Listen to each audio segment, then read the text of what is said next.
estamos hablando de estábamos hablando de la ecuación 1, 3, 4, ¿no? Y después, pues, ya vimos que tenemos, en resumen, que E de W de X es menor o igual que U de mu, ¿sí? Que es lo último que vimos acá arriba el viernes. Bueno, ahora, dice que esta desigualdad de Jensen o este resultado que encontramos con las desigualdades de Jensen tiene varias aplicaciones en matemáticas actuariales. Vamos a asumir que aplica la desigualdad de Jensen 132 a un problema de seguros que tiene una persona de toma de decisiones, ¿no? Que se formula ya desde la 131, que ya la teníamos desde antes. Sí, acuérdense que la 131 es la ecuación que es el principio sobre el cual estamos ahora sí que sacando toda nuestra matemática actuarial. ¿Sí? La 131 fue la primera ecuación que se definió y de ahí hemos obtenido varios resultados. Bueno, vamos a seguir usándola, ¿sí? Para asumir ahora, o bueno, seguir asumiendo, porque seguimos asumiendo estas dos características de la función de utilidad, ¿sí? Asumimos todavía que la primera derivada es mayor que 0 y la segunda derivada es menor que 0. Eso ya vimos el viernes por qué se define así, ¿no? Ahora, aplicando la desigualdad de Jensen a la ecuación 131, que es el principio de equivalencia que ya lo tenemos desde antes, vamos a obtener la 135. Entonces, vean cómo en la 131, ¿sí? Tenemos U de W menos G igual a eso que viene en el libro del lado izquierdo de la ecuación, de la 135, ¿sí? En realidad, esta parte sería el principio de equivalencia de la 131, y aplicando la desigualdad de Jensen 132, podemos obtener que esa expresión es menor o igual que U de W menos mu. Bueno, el libro se saltó varios pasos, ¿sí? Pero, a ver si ustedes me pueden ayudar a deducirlo. ¿Qué está pasando ahí? Si yo tengo el 131 y aplico el 132, entonces, déjenme traerme mi pizarrón en la tablet porque se me olvidó agarrarlo. Espérenme tantito. Mientras, váyanlo viendo ustedes para ver si pueden deducir el 135.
Ok, Diana Teresa, ¿qué harías como primer paso para encontrar la 135?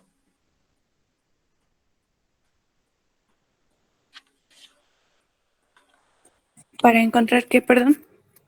La 135, que es donde estamos. La verdad es que no lo he entendido muy bien. ¿Y por qué no me has preguntado? Porque apenas me estoy uniendo a la clase. O sea, ¿hoy es la primera vez que te unes a la clase? La semana pasada solo entré en una ocasión, que fue cuando nos presentamos, y de ahí ya no me pude conectar hasta ahorita. Órale, Diana, pues eso está muy, muy mal porque ya te atrasaste toda una semana, ya llevamos varias cosas, ¿eh? pues te doy estos días para que te pongas al corriente, si no, te voy a preguntar y si no sabes, sí te va a tener que sacar de la clase. Necesitan estar siempre conectados. Sí, Edmi, maestra. Gabriela, dime qué harías para sacar la 135. Pues estaba viendo, o sea, que aplicamos también como en la 135, parte de la, bueno, hay como menciona de la 132, ¿no? Sí, Sí. la, la desigualdad de que la segunda derivada de W que sea mayor que 0. Bueno, hasta ahí es donde llevo por ahora. Ok, Edmi. Hay que entender más todavía, pero bueno, al menos ya me dijiste algo. Permíteme tantito, Nadia. Quiero ver quién más les voy preguntando de aquí, si no ya te pregunto a ti. Esmeralda Saldívar, ¿qué harías? Básicamente llegué igual que lo de mi compañera Edmi, intentando de ver lo que era lo de la ecuación 1.135 con lo de la 131 y ver en lo que nos podía, o bueno, bien aplicar lo que viene en la de 132 para que nos llegue el 135. Sí, pues es que ya tienen que ser capaces de aplicar estas ecuaciones para encontrar las que están en el libro, porque de eso se trata este curso, de ir encontrando ecuaciones que en el libro nos las pone luego, pareciera que para el libro es obvio, pero pues no es obvio, ¿no? Entonces hay que hacer ciertos pasos para obtener eso. Héctor Gerardo, ¿qué harías? Pues estoy viendo que la desigualdad cumpla nada más con la propiedad de que su segunda derivada sea creo que es pues menor, para ya nada más tener la desigualdad por la fórmula que tenemos en la 1.32. Es que ese es el punto, Héctor. O sea, nosotros ya tenemos que asumir que la segunda derivada es menor que 0 y la primera mayor que 0. O sea, eso ya por ahora no lo tenemos que demostrar, porque esa no es la pregunta del libro. O sea, tenemos que asumir que eso sí es cierto para aplicar la 132. Entonces, no hay nada que hacer con esas derivadas, sino asumir, esas sí se aplican.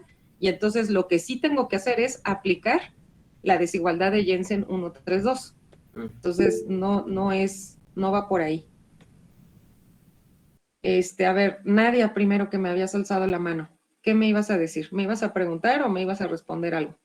No, nada más le iba a decir lo mismo que mis compañeras, de que pues prácticamente se toma la 131 y nada más se le agrega lo de la segunda derivada. Ok, bueno, vuelvo a lo mismo. La segunda derivada y la primera no tengo ahora que hacerlas porque, a ver, vamos a ordenar ideas y voy a seguir preguntando. Tengo la 131, ya lo tienen ahí en mi pizarrón, entonces la 131 no es otra cosa, pues vayan al libro, no se la tienen que aprender, lo pueden ver ahí, no es otra cosa más que la función de utilidad de W menos G es igual al valor esperado de la función de utilidad W menos X. Ahora, eso ya lo habíamos visto por qué aplica en palabras, o sea, lo estamos ya usando, pero ya desde la semana pasada estuvimos explicando por qué eso aplica. Entonces, vamos a ver con Jesús Ricardo, ¿qué significa este principio de equivalencia en palabras? Que nuestra esperanza pues es igual a lo que la prima pues debe de cubrir, o sea, lo que tomamos la decisión para cubrir. Ok, más o menos, sí va por Yo, ahí, pero maestra, no exacto. no es A ver, de... ¿quién me está hablando? ¿Marco? No, Javier, perdón, no levanté Javier. la mano. ¿Levantaste la mano? No, no la levanté, perdón. Entonces, espérame tantito. Marco alzó la mano. Dime, Marco. ¿No sería que es lo que está dispuesto a pagar en el lado izquierdo y el lado derecho es lo que está dispuesto a perder, ¿no? Si no me equivoco. Exactamente. Muy bien, Marco. O sea, en palabras, estamos partiendo del principio que para que exista un seguro, yo estoy dispuesto a pagar una prima o estoy dispuesto a cubrirme contra el seguro. O sea, perdón, pago la prima o no me cubro con el seguro y yo entonces asumo esa pérdida aleatoria que sería la X. Ese es el principio de equivalencia en palabras, ya lo vimos. Ahora, otra vez, partimos de ese 131.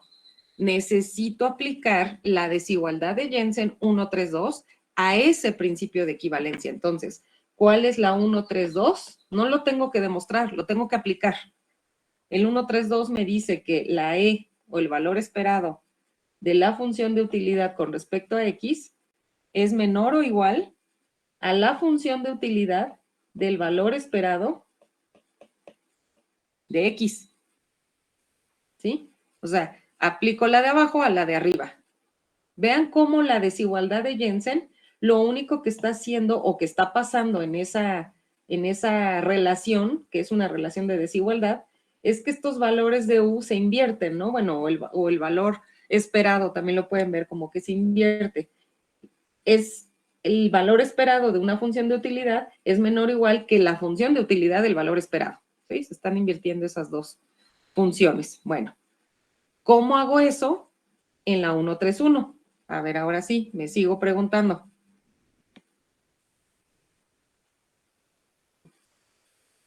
José Pablo Muñoz, ¿qué hago?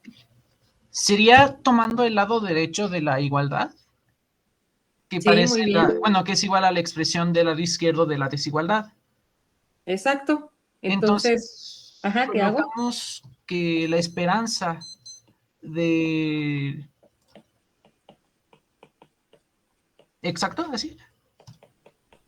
Ahí, ¿qué seguiría? ¿Qué tengo que escribir? Menor o igual ¿Sí? a la función de utilidad ¿Sí? de la esperanza Sí. de W menos X.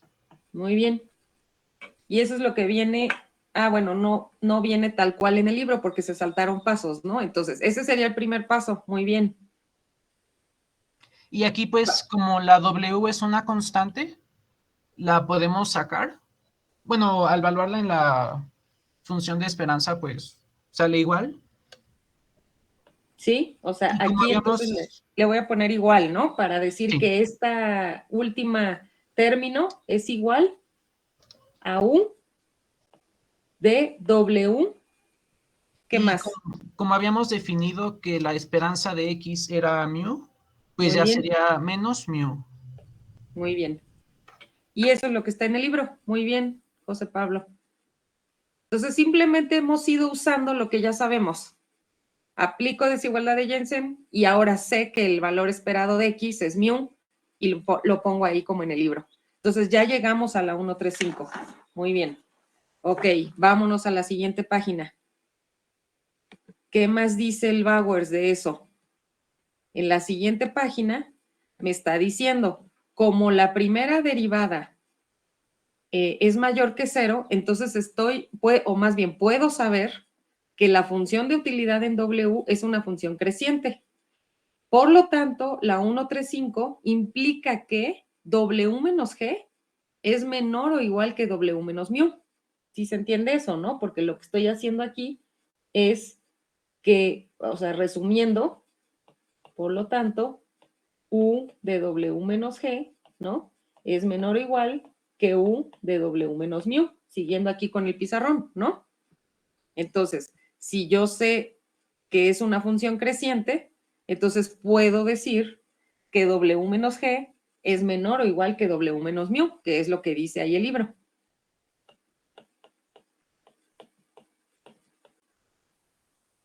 Ahora,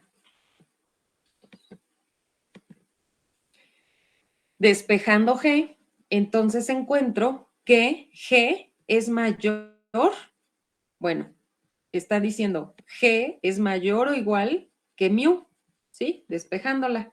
¿Y por qué despejo G? Pues porque G es la prima que yo estoy dispuesto a pagar.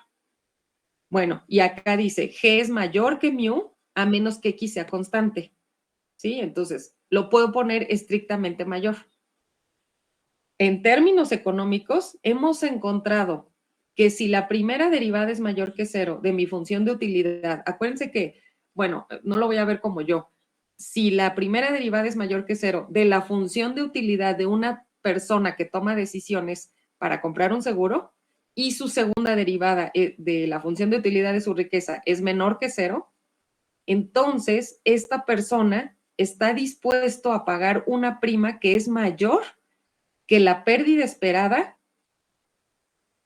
aleatoria, ¿no? Entonces, esto es un resultado muy importante y muy bueno, porque entonces G quiere decir que es al menos igual, o más bien, G es la prima que va a fijar la aseguradora, ¿sí? Y entonces, si esa G es mayor que la pérdida aleatoria pues, que va a haber, o bueno, el valor esperado de la pérdida aleatoria que yo tengo, entonces hay una oportunidad de un contrato mutuamente ventajoso para ambos.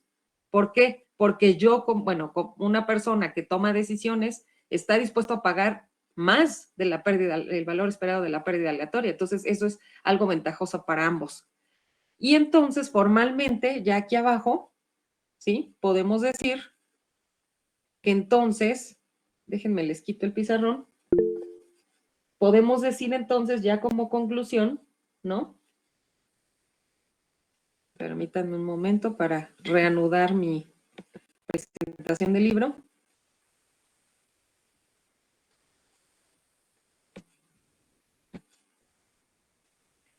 Voy, Marco, ¿sí? Nada más déjame terminar la idea. Entonces, podemos decir que una persona tomadora de decisiones que sigue una función de utilidad U de W con estas características es una persona aversa al riesgo. Entonces, si yo estoy analizando personas aversas al riesgo, quiere decir que están dispuestos a pagar más del valor esperado de la pérdida aleatoria. Y entonces a mí me conviene, ahora sí que, fijar mis productos para ese tipo de personas, ¿no? Que son aversas al riesgo. Ahora sí, Marco, dime. Sí, solo es una pregunta rápida. ¿Siempre vamos a querer que la G sea mayor que mu? ¿Casi siempre? Siempre que se cumplan estas condiciones. ¿Qué quiere decir? Siempre que su primera derivada, más bien que la primera derivada de su función de utilidad con respecto a la riqueza sea mayor que 0 y la segunda menor que 0, sí.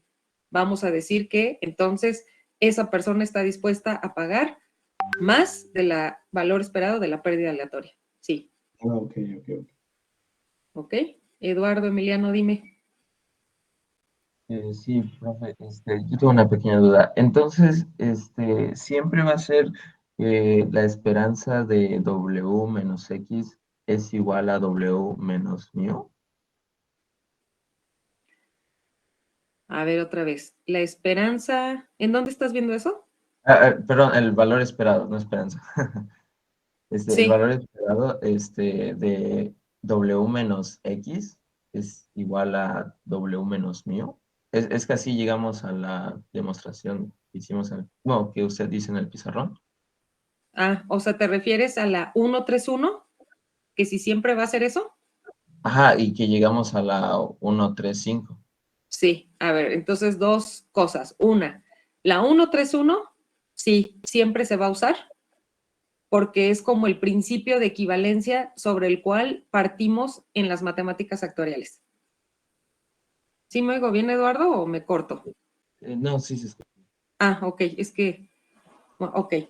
Y ahora, llegar a ese resultado de G mayor que mu solo aplica si la función de utilidad de esa persona tomador de decisión, o bueno, vamos a llamarle de una persona cualquiera, su función de utilidad sabemos que es creciente porque su primera derivada es mayor que 0, pero que tiene una tasa de crecimiento decreciente porque su segunda derivada es menor que 0, sí, siempre va a aplicar. Entonces, son dos cosas diferentes que aplican. El principio de equivalencia aplica siempre y el segundo, el 135 o G mayor que mu, aplica solo si es una persona que ya le podemos llamar aversa al riesgo. ¿Ok? Muchas gracias, profe. De nada. Sí, Francisco Javier. Tengo una duda. Entonces, esto quiere decir que pues la cantidad que se le paga pues al seguro es mayor o igual que asumir el riesgo por la propia cuenta, ¿no? Sí. Bueno, que asumir el riesgo.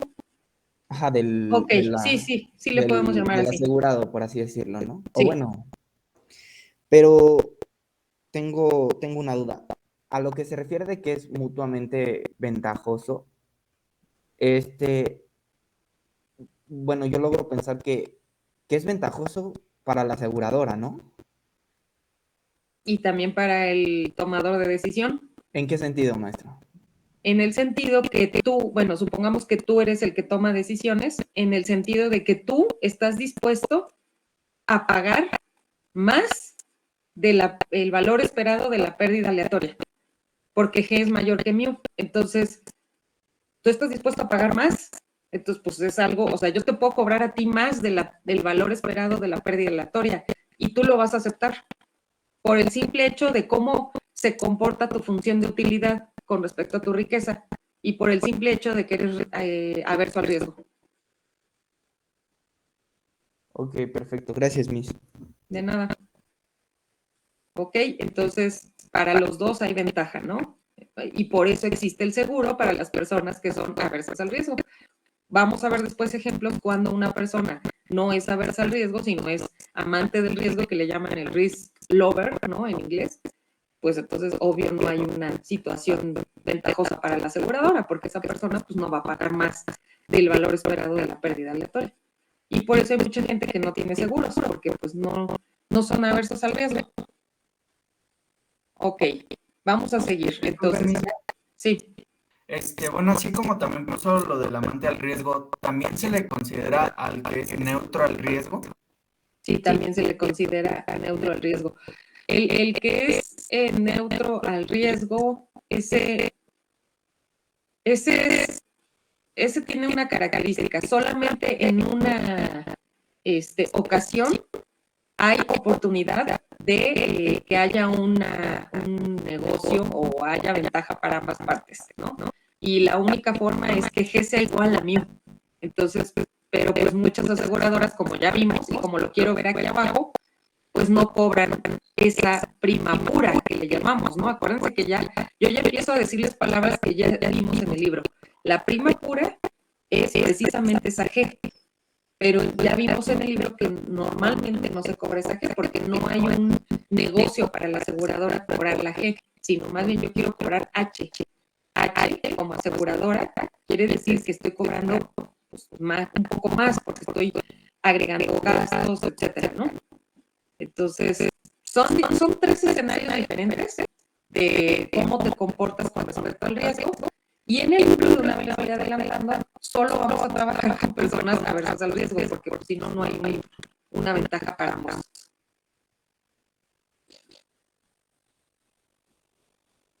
Ok, gracias, maestra. Sí, de nada. Bueno, me voy a pasar aquí en el 136, están diciendo el libro cómo funcionaría para una H en lugar de una G, ¿sí?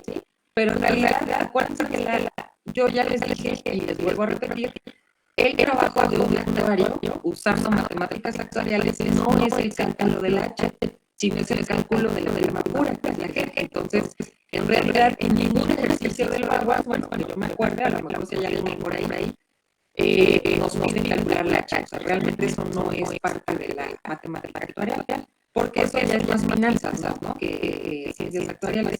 Entonces, me voy a saltar esa parte porque en realidad no la vamos a usar y más bien vámonos más abajo para que ahora sí ya lo quiero ver ejemplos de esta situación que hemos estado analizando ya varias veces. Entonces, vamos a ver este ejemplo que empieza aquí que asumen, vamos a asumir que tenemos una función de utilidad exponencial y vamos a empezar ya a usar ciertos tipos de funciones conocidas para las funciones de utilidad. En este caso es una exponencial y tiene la forma U de W igual a menos E a la menos alfa W.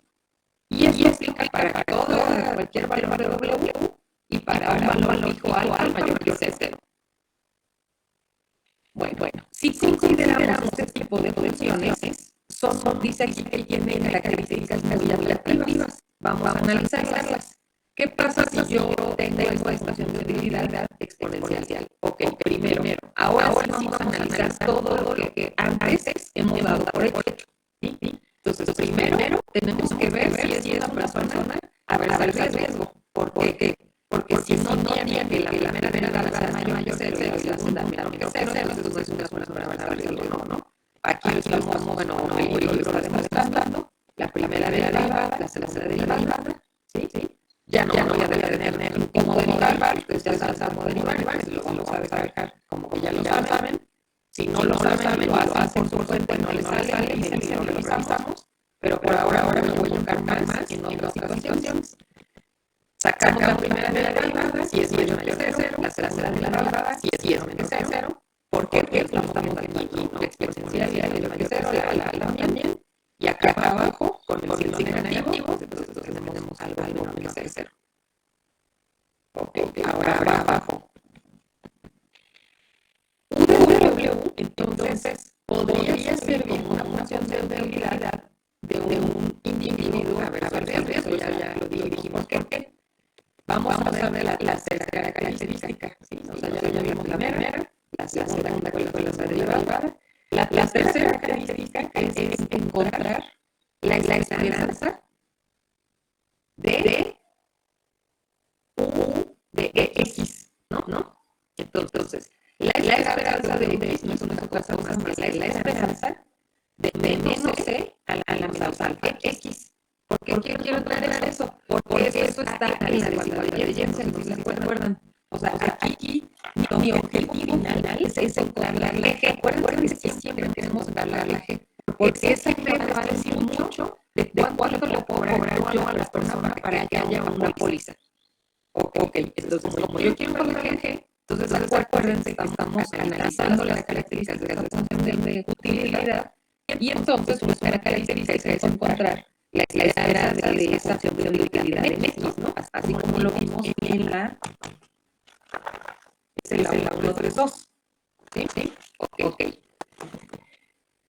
Para encontrar esa esperanza, pues sacamos el signo negativo y no nos queda más que la esperanza de la función exponencial a la menos alfa X, ¿sí? Y como ustedes saben, porque es de probabilidad, esa esperanza o ese valor esperado es la función generadora de momentos de esa variable X evaluado en menos alfa. ¿Se acuerdan de eso o no? No. Ya se muestra. Ok, si no se acuerdan, les voy a recomendar algo. Tienen que sacar de donde ustedes quieran, de su libro de probabilidad, de internet, de donde quieran. Hay formularios de funciones generadoras de momentos. O sea, como que todas las fórmulas básicas de probabilidad y estadística, que son a qué es igual la función generadora de momentos. Acuérdense que hay para el caso discreto y continuo, ¿no? Entonces tenemos fórmulas para las variables continuas, para las variables discretas, cómo calculamos la función generadora de momentos, cómo calculamos una esperanza. Acuérdense también que si yo tengo ciertas funciones de funciones de distribución de probabilidad, tengo fórmulas para encontrar su función generadora de momentos de ciertas distribuciones, por ejemplo, normal, exponencial, binomial, etcétera, ¿no? Entonces, todas estas fórmulas las pueden sacar en el examen y les va a ayudar a resolver los ejercicios. Entonces, ¿no se acuerdan? Busquen las fórmulas. Aquí no las voy a demostrar, ni mucho menos, eso ya fue de otro curso, ¿sí? Entonces, aquí solo las vamos a usar.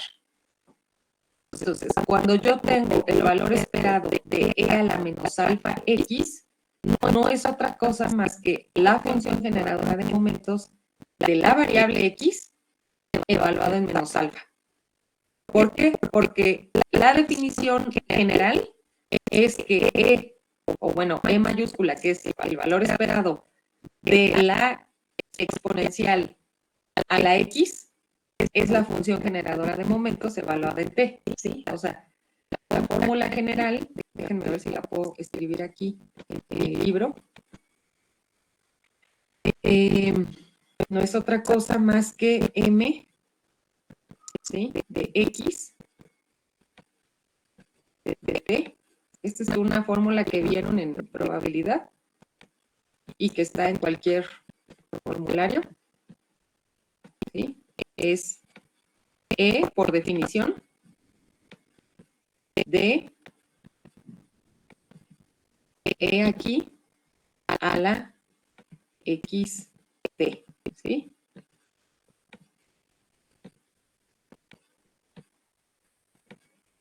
Esta es la fórmula que van a encontrar, o la forma de sacar la función generadora de momentos, ¿no? Con una exponencial. Entonces, si aplicamos esto a esta que yo tengo, e a la menos alfa x, pues por eso es menos mx evaluado en menos alfa. Ah, de hecho está aquí abajo. Perdón, no me acordaba que la habían puesto aquí abajo. Sí, bueno.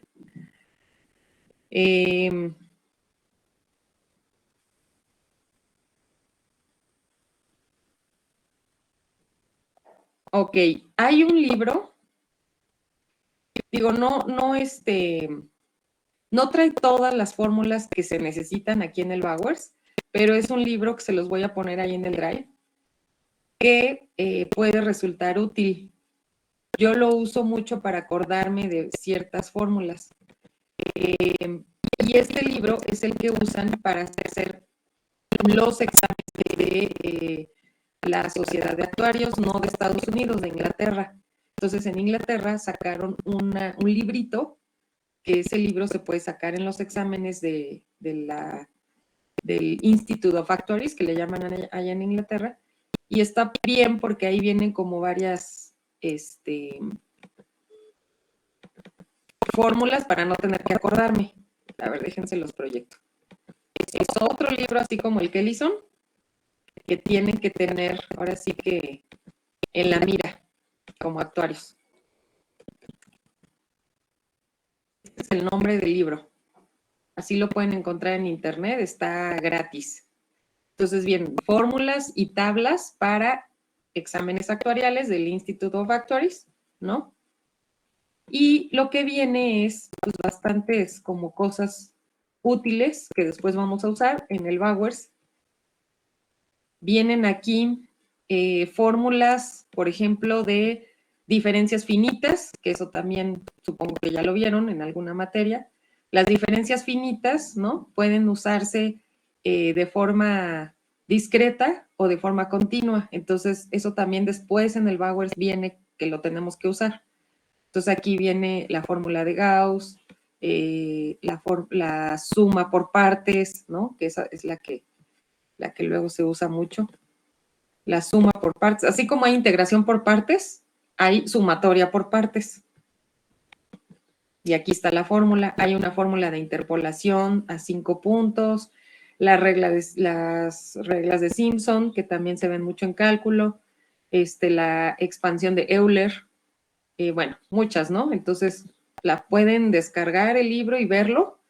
En la segunda parte vienen fórmulas de estadística, y las de estadística son todas, por ejemplo, las distribuciones discretas, ¿sí? Aquí vienen, está la binomial o Poisson, etcétera. Y entonces, por ejemplo, en la binomial discreta, ¿cuáles son sus parámetros? Aquí me está poniendo N, A, P, ¿no?, y Q. Y después me dice, ¿cuál es su función de probabilidad? Aquí está. ¿Cuál es su PGF? Esa no me acuerdo cuál. Ah, la función de densidad, ¿no? Luego, la función generadora de momentos, la esperanza o el valor esperado, la varianza. ¿Sí lo ven? O sea, por cada distribución, no sé si se acuerdan que en probabilidad y estadística tienen que demostrar que esto es cierto. Bueno, nosotros aquí en el curso de modelos actuariales ya no demostramos que es cierto, lo usamos. O sea, usamos cuál es el valor esperado, usamos cuál es la función generadora de momentos. Ya no hay que demostrarla. Bueno, en algunos casos hay que calcularla, pero bueno, eso ya es después.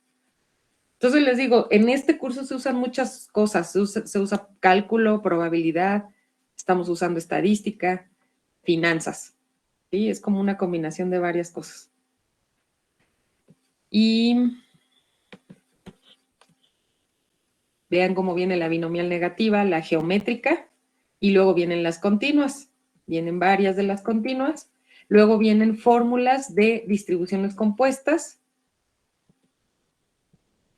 para que al final vienen, bueno, también vienen fórmulas de estadística no paramétrica o de inferencia no paramétrica, que también se ve. Los métodos bayesianos. Y acá es donde les quiero mostrar. Acá también vienen algunas fórmulas del Kellison. Estas fórmulas del Kellison están en la parte número 3 de este formulario. Entonces vean cómo aquí está la AN, que yo les pregunté el primero o segundo día de clases, la SN, la IAN, DAN, y bueno, algunas relaciones entre esas dos. Viene una fórmula de Makeham, que esa la vamos a ver después. Y acá vienen fórmulas que ya vamos a ver en el Bowers y que aquí ya se las resumen, ¿sí? Esta MX la vamos a ver, EDX, etcétera. Todo este parte 4 es nuestro curso. Todo esto les voy a enseñar a calcular, ¿sí? Entonces está bien este libro. Lo pueden, si les interesa, sacar las primeras páginas, que son las que usamos, y traerlas ahí. O sea, ya ustedes tienen que traer varios formularios para irme contestando los ejercicios que hagamos, porque si no, pues no se van a acordar.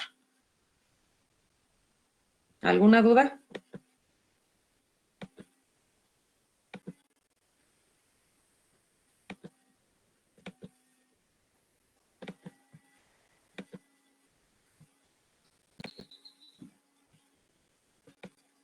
Bueno, si no hay dudas, entonces seguimos. Ya vimos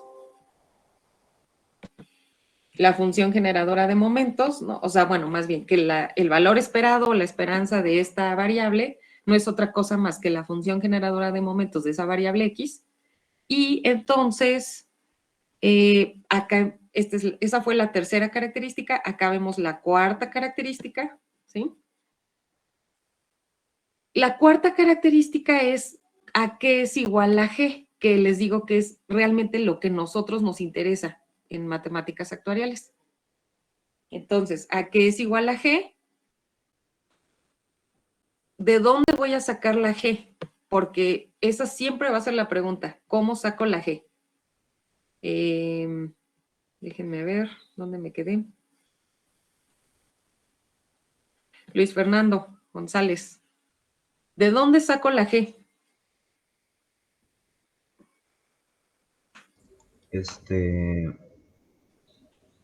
En el paso 3 todavía no venía la G, maestra, pero me imagino que es por la esperanza de X. La esperanza de X, no tanto. A ver, acuérdate dónde viste la G por primera vez en el libro.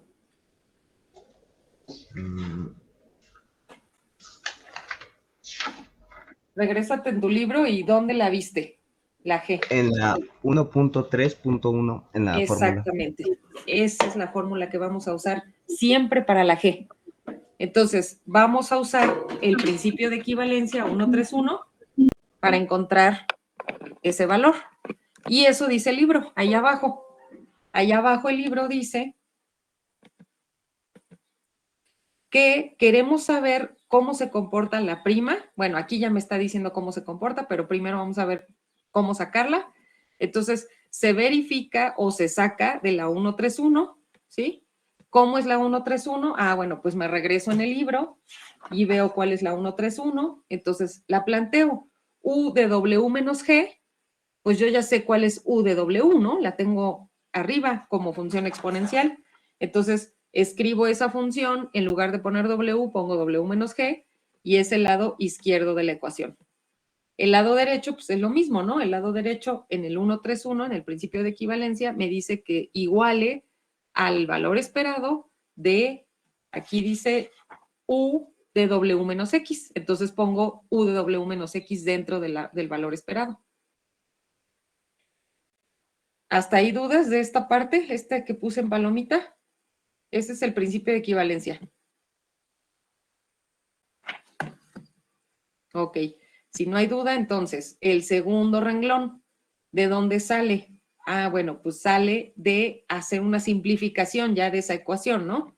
O sea, voy a hacer la esperanza de menos e a la menos alfa w menos x, la voy a expander quitando el paréntesis, saco la exponencial pues, que no depende del valor esperado de x, y simplificando con el lado izquierdo de la ecuación, llego a que e a la alfa por g es igual a la función generadora de momentos de x evaluada en alfa.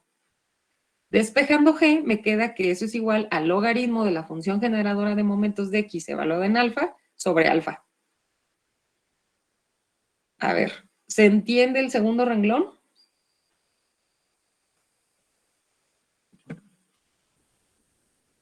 Aquí la idea es que lo hagan. A mí no me queda claro a dónde se fue la W del lado izquierdo. Ah, ok.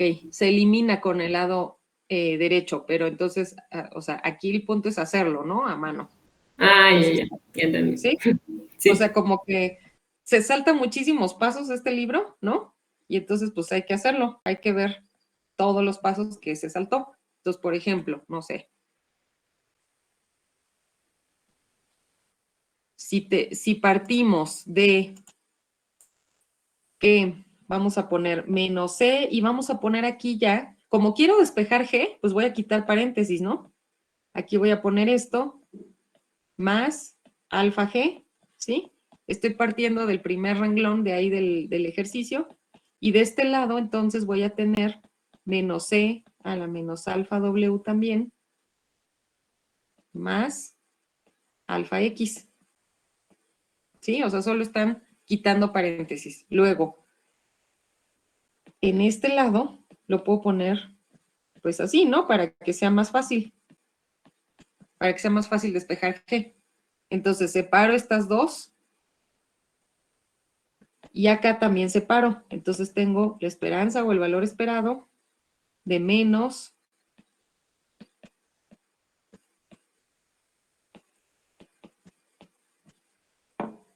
¿sí? Y luego simplifico. Bueno, me falta otro paso antes de simplificar. Sería que esta parte de menos c a la menos alfa w, pues puede salir del valor esperado, ¿no? Porque esa no depende del valor esperado de x. Y de este lado, entonces me queda, cuando esto lo paso dividiendo, queda 1. Esos dos términos divididos es 1, y entonces ya nada más me queda e a la alfa g igual al valor esperado de e a la alfa x, pero eso ya sé que es la función generadora de momentos, ¿se acuerdan? Lo vimos arriba. Entonces esto ya lo puedo poner así, que es lo que pone el libro, ¿sí?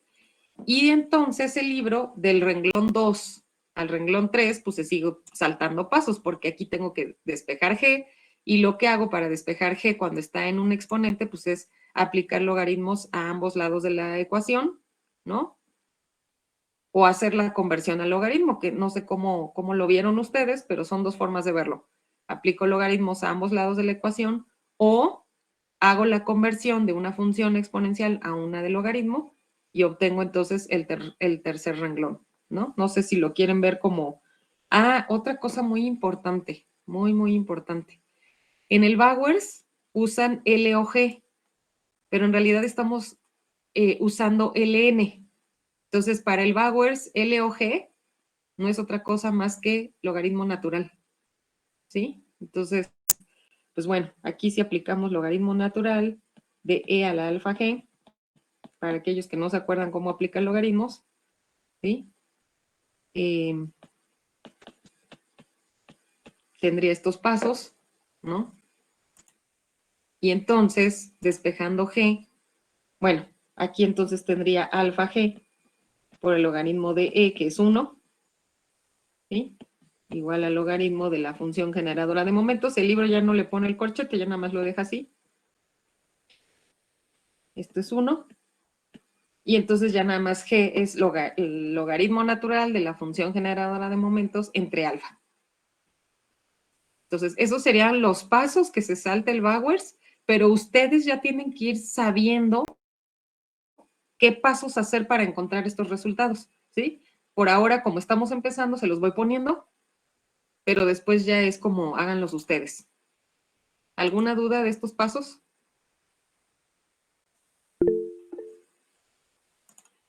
Sí, Marco. No me falta una duda. En el libro, entonces, todo lo que sea logaritmos es logaritmo natural. Sí, fíjate que sí lo ponen así, indistinto ellos, pero sí, siempre es logaritmo natural. Ah, ok. No me acuerdo si en algún lado viene esa explicación de por qué usan L o G, pero no me acuerdo cómo deduje que era más bien logaritmo natural. ¿Ok? Entonces ya, para que sepan, así es.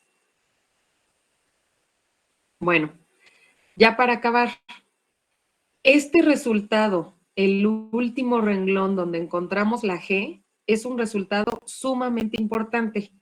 ¿Por qué? Porque en ese resultado estamos viendo que G no depende de W. Ahora bien,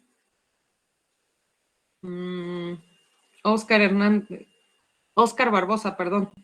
¿Por qué es un resultado interesante saber que G no depende de W?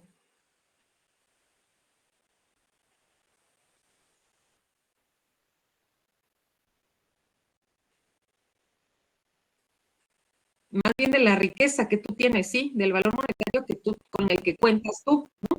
Entonces no importa si tienes una riqueza alta o una riqueza baja, esa prima no depende de la riqueza que tú tengas. Entonces, como eres averso al riesgo, tú estás dispuesto a pagar esa prima, no importa si tengas o no, ¿sí? O sea, tú estás dispuesto a, ¿cómo se dice? A invertir en esa prima, ¿no? Con tal de no hacer frente a esa pérdida aleatoria.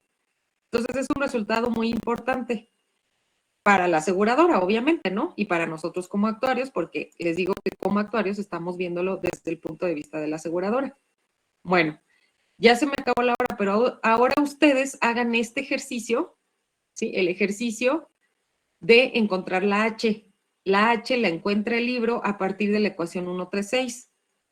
Claro, como les digo, aquí están encontrando la H, pero en realidad siempre nos piden solamente la G. Entonces, hagan ustedes el mismo ejercicio para H, encuentran la H y van a ver cómo en la H otra vez no está dependiendo de la riqueza. Entonces, estas son las tomadoras de decisiones a los cuales las aseguradoras enfocan sus productos, ¿no? Porque a mí me conviene una persona así, la cual va a estar dispuesto a pagar esa prima, no importa la riqueza que tenga. Bueno, entonces nos vemos mañana y seguimos con el ejemplo 131. Gracias, nos vemos. Gracias, maestra.